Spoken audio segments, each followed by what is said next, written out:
ओम नमो भगवते वासुदेवाय। उम्मीद है आपने इससे पहले का अध्याय जरूर सुना होगा। अब सुनिए आगे की कथा। जब देवर्षि नारद ने श्री नारायण से पूछा कि हे मुने, चिंता करते करते पृथ्वीपति राजा दृढ़धनवा का क्या हुआ सो आप कहिए, क्योंकि हे मुने, निर्मल वैष्णव चरित्र थोड़ा भी अगर सुना जाए तो सभी पापों का नाश हो जाता है।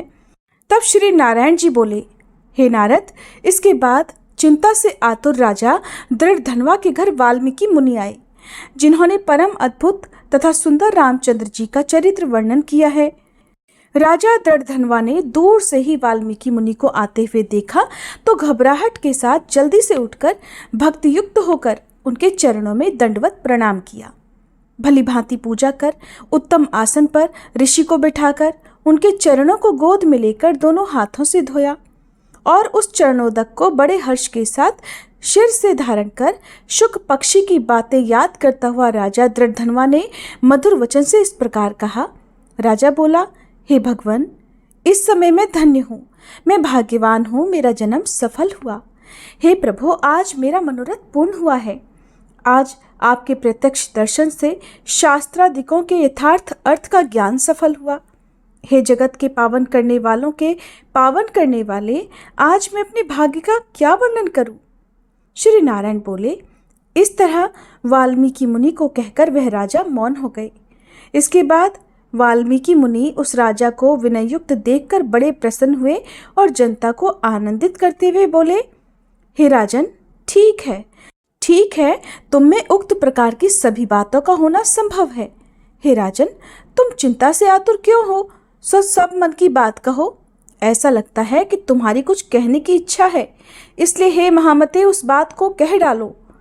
तब राजा दृढ़धनवा बोला, हे मुनिवर, आपके चरण कमल की कृपा से सदा सुख ही सुख है, लेकिन हे विद्वान, हमारे हृदय में एक बड़ा संदेह है। वन में होने वाले शुक पक्षी के मुख से निकले हुए बाण के समान उस वचन को दूर कीजिए। किसी समय मैं शिकार खेलने के लिए घने जंगल में गया। वहां घूमता घूमता मैंने एक तालाब देखा, उसका जल पिया। बाद में थकावट दूर करने के लिए एक बड़े से वटवृक्ष के नीचे में बैठ गया। अत्यंत घनी और सुंदर छाया वाले और मन तथा आंखों को आनंदित करने वाले उस वृक्ष पर बैठे हुए सुंदर शुक पक्षी को जब मैंने देखा तो उस शुक पक्षी पर हमारी नजर गई और तब उसने हमारे सामने एक श्लोक पढ़ा कि इस पृथ्वी पर विद्यमान अतुल सुख को देखकर तू आत्मा का चिंतन नहीं करता है तो इस संसार के पार कैसे जाएगा। हे मुनिवर, मैं इस प्रकार शुक पक्षी के वचन को सुनकर हैरान हो गया। हे ब्राह्मण, मैं नहीं जानता कि उस शुक पक्षी ने क्या कहा। इस हमारे हृदय के संदेह को आप दूर करने के योग्य हैं। हमारा राज्य सुख तथा सुंदर 4 पुत्र, सुंदर पतिव्रता स्त्री, हाथी, घोड़ा, रथ, सेना, हे ब्राह्मण, ये सब अतुल समृद्धि इस समय हमें किस पुण्य से प्राप्त है, ये सब विचार कर संक्षेप में आप हमें बताइए। राजा दृढ़धनवा के वचन को वाल्मीकि मुनि ने सुना। प्राणायाम कर एक मुहूर्त तक ध्यान में मगन होकर हाथ में रखे हुए आंवले के फल के समान विश्व संसार के भूत, भविष्यत और जो वर्तमान विषय हैं उनको हृदय में समाधि के बल से जानकर और निश्चय कर राजा से बोले। वाल्मीकि मुनि बोले, हे राजाओं में श्रेष्ठ, अपने पूर्व जन्म का चरित्र अब तुम सुनो। हे राजन, पूर्व जन्म में आप द्रविड़ देश में ताम्रपर्णी नदी के किनारे वास करने वाले सुदेव नाम के एक ब्राह्मण थे।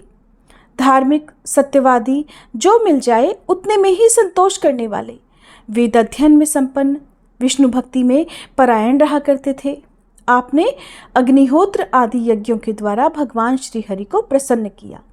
इस प्रकार रहते हुए तुम्हारी गुणवती पत्नी थी, वह गौतम ऋषि की सुंदर कन्या गौतमी नाम से प्रसिद्ध, शंकर जी की सेवा में तत्पर, पार्वती जी के समान तुम्हारी प्रेम से सेवा किया करती थी। गृहस्थ आश्रम धर्म में धर्मपूर्वक वास करते हुए बहुत समय बीत गया, किंतु तुम्हें कोई संतान नहीं हुई।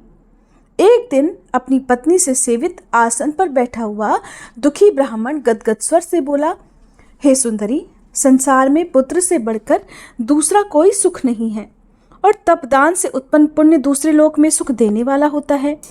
शुद्ध वंश में होने वाली संतान इस लोक में तथा परलोक में कल्याण करने वाली होती है उस श्रेष्ठ पुत्र के न मिलने से मेरा जीवन निष्फल है।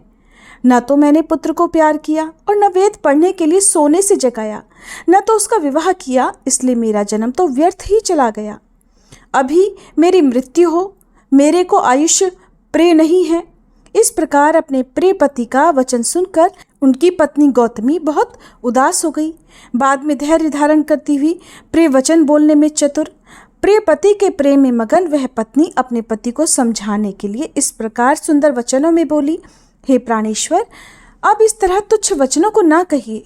आपके समान भगवत भक्त विद्वान लोग मोह को प्राप्त नहीं होते हैं। हे विभो, आप सत्य धर्म में तत्पर रहने वाले हो, आपने स्वर्ग को जीत लिया है। हे सुव्रत अर्थात हे सुंदर व्रत करने वाले, आप जैसे ज्ञानी को पुत्रों से सुख की प्राप्ति कैसी? अर्थात ज्ञानी पुरुष पुत्रों से होने वाले सुख की इच्छा कभी नहीं करते। हे ब्राह्मण, पहले चित्रकेतु नामक राजा पुत्र शोक से संतप्त हुआ, तब नारद जी और अंगिरा ऋषि के आने पर पुत्र शोक से मुक्त होकर संसार से उद्धार को प्राप्त हुआ। इसी प्रकार राजा अंग वेन नामक दुष्ट पुत्र होने के कारण रात के समय वन को चला गया। और इसी तरह हे स्वामिन, आपको भी संतान दुख देने वाली ही होगी।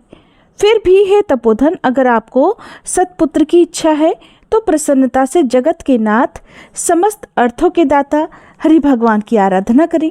हे ब्राह्मण, पहले सांख्याचार्य कर्दम ऋषि ने जिनकी आराधना कर पुत्र को प्राप्त किया, जो कि पुत्र योगियों में श्रेष्ठ कपिलदेव नाम से प्रसिद्ध हुआ। ब्राह्मण श्रेष्ठ इस प्रकार अपनी धर्मपत्नी के वचन सुनकर तथा निश्चय कर उस समय अपनी गौतमी स्त्री के साथ ताम्रपर्णी नदी के किनारे पर गया। वहां जाकर उस पवित्र तीर्थ में स्नान कर अत्यंत श्रेष्ठ तप करता रहा।